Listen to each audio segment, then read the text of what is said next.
Dobroveče, dragi gledalci. Ja sam Milena Miletić, a vi gledate Art magazin. U Art magazinu pričamo o ženskoj i muškoj samoodbrani i seminaru koji nas očekuje u maju.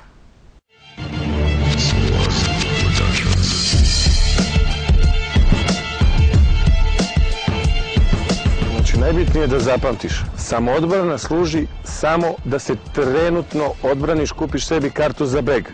Moraš da odreaguješ iste sekunde, jer u suprotno, neko poput njega, neko poput mene, ti nemaš nikakve šanse. Jasno, jasno. Sada ću ti pokazati samoodbranu od 3 najčešća napada. Davljenja spreda, od pozadi i kada si na krevetu na zemlji pokušaja silovanja ili nečega. Okej? Znači, galebe, pritisnete tu. Izvijaš se, uklekneš u kolenima. Naglo, cimneš me naglo. Da ja izgubim to. Ideš u stranu. To, naglo, cepaš mi ruku. Ovo i beži. U nos, u nos.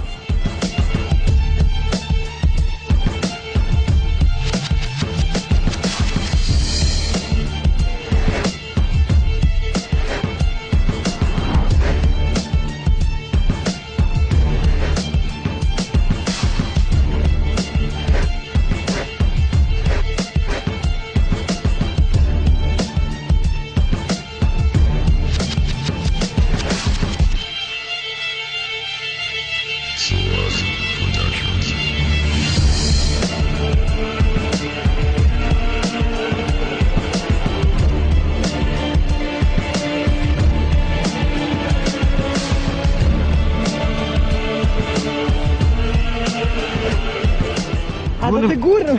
Vidiš. I idi u stranu me baciš.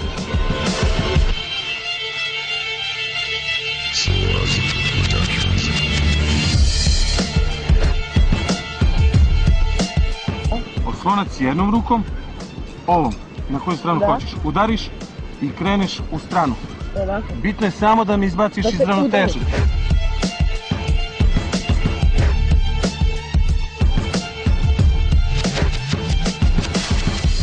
Understand? Okej, okej. Krajem marta održan je međunarodni seminar koji je okupio telohranitelje i instruktore iz cele Evrope, a u maju nas u Paraćinu očekuje još jedan seminar, ali nešto više o tome reći će nam predsjednik Srpske asocijacije telohranitelja Predrag Balcacanović. Peđa, dobroveče. Dobroveče, poštovanje. Sad, hajde prvo da pričamo o međunarodnom seminaru. Kakva je bila koncepcija uopšte tog seminara? Šta su učesnici mogli da vide?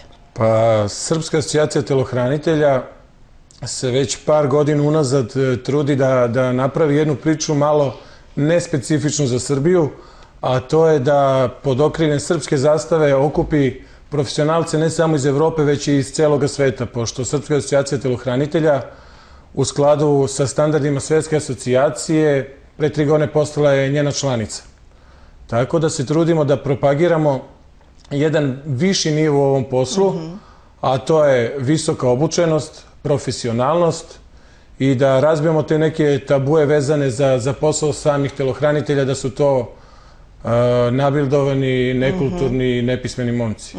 A koji je cilj, eto, pored edukacije i da se druže, je li tako? Da, svakako. Koji je još cilj takvih seminara? To je prvi put u Srbiji, je li tako, da se organizuje tako nešto? Pa ovo je bilo po drugi put u Srbiji. Imali smo pre godinu dana prvi seminar kada su malo instruktori iz cele Evrope stavili akcenat na samu Srbiju u pozitivnom nekom smislu, a ovaj drugi seminar je specifičan po tome što osim te neke edukacije, obrazovanja, kao što si navela i druženja, uspeo da dovede instruktore čak iz Rusije, Engleske, Grčke i sa svih ostalih strana. I kako reaguju naši ljudi kada dovedete tako neke imena, kada govorimo o tom poslu? Pa pazite, kod nas je to još uvek nekako po strani. Momci koji rade obezbeđenja još nemaju tu neku svest da trebaju da se edukuju za taj kao i za svaki drugi posao.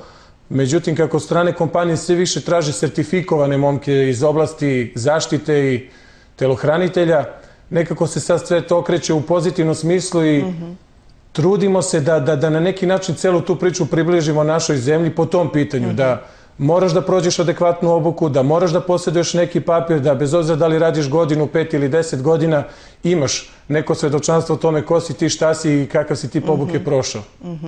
Sad, eto, baviš se tim poslom. Sa kakvim se komentarima si se susretao? Kada je reč, eto, telohranitelj, malo pre si spomenuo, tu su samo nabildovani momci. U stvari to nije tako. Potrebno je mnogo više, ali da? Svakako, program obuke je jako komplikovan i osim tog nekog što ja volim da kažem, posao telohranitelja nije samo pucanje i borenje.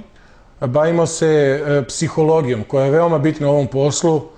Uključena je metodologija rada sa klijentom, poštovanje čoveka do tebe, rad u timu, specifične situacije, antistres mehanizmi i sve ostalo što je jako ključno da se ovaj posao obavi dobro, kvalitetno i profesionalno. Znači, pored te fizičke snage, psiha igra važan moment, je li tako? Kao i u samoodbrani, bavimo se psihofizičkom pripremom samih telohranitelja. Sad, 18. i 19. maja u Paraćinu očekuje nas još jedan seminar koji je univerzalnog karaktera. Tako mogu da učestvuju i žene i muškarci. Trudimo se da na jednom mestu okupimo sve one koje ole zanima vrsta i ovih poslova obezbeđenja i samoodbrane, bezbedno rukovanje oružja, da se na jednom mjestu okupe i profesionalci i amateri, da svi zajedno razmenimo neka iskustva, da naučimo nešto novo, da se usput malo družimo. Sub kamp je zamišljen kao nešto što će ići, recimo, tradicionalno svake godine, negde polovinom maja. Polovina maja, 18. i 19. sad u Paraćinu. To je vrsta nekog kampa, je li tako? Jeste i otvoren je za sve koji žele da se priključe bez obzira na godine, na iskustvo, zato što je podeljen po grupama. Dobro. Kao što sam najavio, bit će program za obuke za radnike obezbeđenja, za telohranitelje, program ženske samoodbrane za mlade, bliskog borenja i mnogo toga još. Sad, oni koji su zainteresovani, kako mogu da se prijave?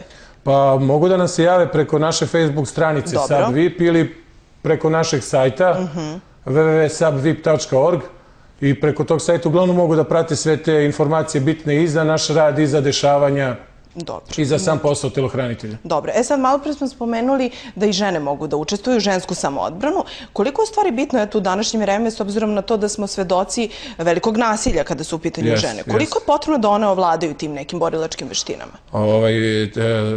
Kod žena je to jako specifično, pošto će svaka devojka pre da 2000 dinara da kupi neku majicu ili šminku, nego da odvoji na mesečnom nivou za neki vid samoodbrane. Mada, kao što si rekla, svedoci smo svakoga dana u novinama da se dešavaju ti neki napadi, čak i bakice napadaju po ulicama, otimaju im torbice. Jako je bitna ta neka svest. Mislim da ta cena nije stvarno ništa naspram onoga što mogu da dobiju za uzvrat. Pošto smo jak akcenat stavili na to da teško je ubediti nekoga slabijeg pola da on može da se suprotstavi nekome poput mene. Radimo na toj, kao što smo i malo pre napomenuli, psihofizičkoj pripremi. Jako je bitna ta neka obuka i potrebno je jedno 3 meseca da bi se ovladalo nekim osnovama. Ali je još bitnije usaditi samu svest da ti možeš to, da možeš da odreaguješ u određenoj situaciji i da pobegneš, da se izvučeš iz te situacije. A sad, koliko mogu da se koristi neka druga sredstva, da ne govorimo samo o fizičkoj snazi? Jel postoji još nešto? Pa zakonska regulativa nije pokrivena u Srbiji, nažalost. Još uvek taj neki zakon o ličnom obezbeđenju i privatnoj svojini je na razmatranju godinama unazad. I kod nas, za razliku od zemalja u okruženju, nije dozvoljen ni suzavac, ni taj neki elektrošoker, ni palica. Ali ono što ću ja da kažem, možda će neki da me osude, ne daj Bože kada dođe do tog trenutka, sve je dozvoljeno. Mislim da je poenta da prvo spaseš svoj život, svoju imovinu, a onda sve ostalo. Dobro. Ako je neko krenuo na tebe, ako te je napao i ako je već primenio silu, ne postoji tu mnogo nekog izbora.